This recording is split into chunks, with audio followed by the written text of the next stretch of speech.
All right, you're going to enjoy this one. Obviously, we talk about the trenches.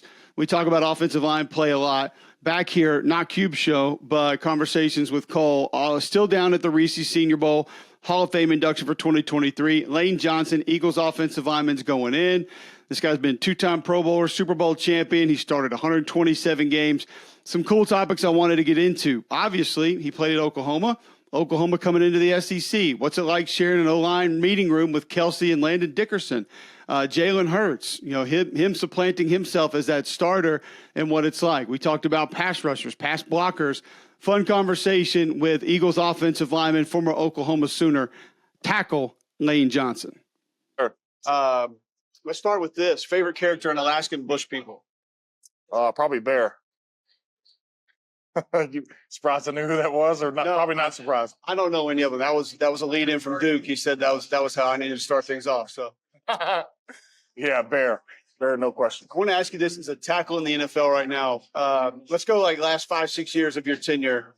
Who do you think has progressed more, pass rushers or pass protectors? Probably pass rushers. See, I feel like there was a wave of pass rushers, and it got all problematic, and guys didn't really know how to react to what to do. Yeah. And then guys like you and Duke came along, started putting a little more emphasis on it, and I feel like the pass protectors have caught up a little bit. Obviously, you get so many different kind of pass rushers, it can still be complicated. Yeah, I just feel like the versatility of rushers. I feel like when I came in the league early, the left tackle saw primarily the best rusher always, but now over the past 5-10 years, you get these 3-4 packages. You get outside linebackers that are, really trying to find the weak link of the chain. And so, yeah, I would say that. But just, it's very hard to find big people that can move, that can contain, balance and control throughout, 5 seconds of hell, pretty much. Absolutely. I saw you sweating when you came in, like jeans and suit, bad choice for the South Alabama humidity. Yeah, but hey, this is one event that I did dress up for. I feel like it's the first suit I put on since maybe even being drafted. But yeah, it's humid in Oklahoma, but it's not as humid as it is here. Not like South Alabama, South Louisiana, man, there's nothing like that humidity. Sticky.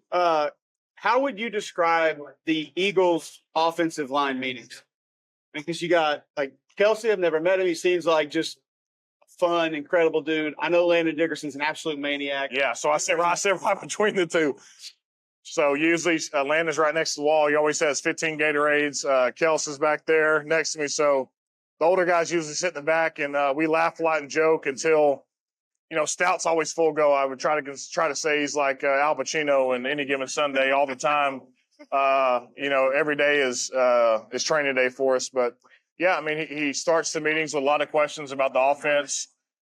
Makes you know your stuff. It doesn't matter if you're a starter, backup, whatever you are, but I felt like just for us over the past, 10 years, if guys have gone down or injured, the next guy's been able to come up and really play well. Who claims Jalen, you or Landon? Ooh, I would say us. I would say finished with you guys. So we finished. I said Oklahoma when you got drafted, so I'll say that. How do you feel about Oklahoma to the SEC? I think last year was a tough year. Obviously, a lot of parts going. Obviously Lincoln went to USC.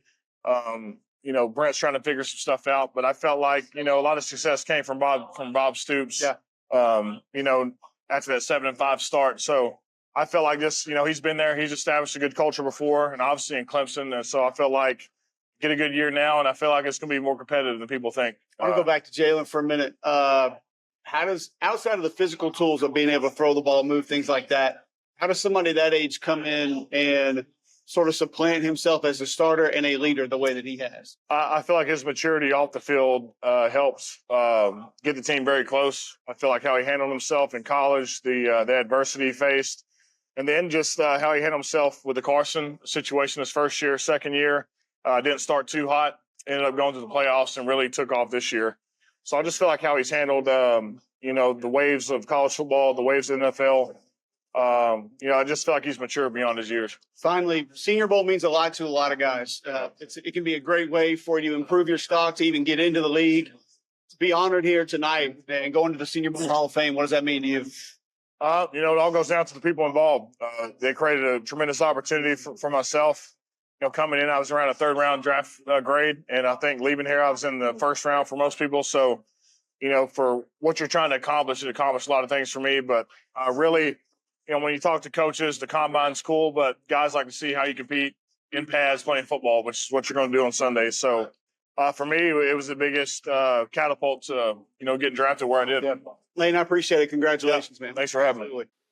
All right, so that's Conversations with Cole. It's going to live here on the Cube Show channel, but will be just a little bit different than what we bring you each and every Sunday. We're going to try to have a lot of these conversations, not really going to set a schedule as when they drop. It'll be a little bit more random as we come across guys that we sit down with, talk with, and it's always going to be football, especially college football, that we get into. Appreciate you tuning in.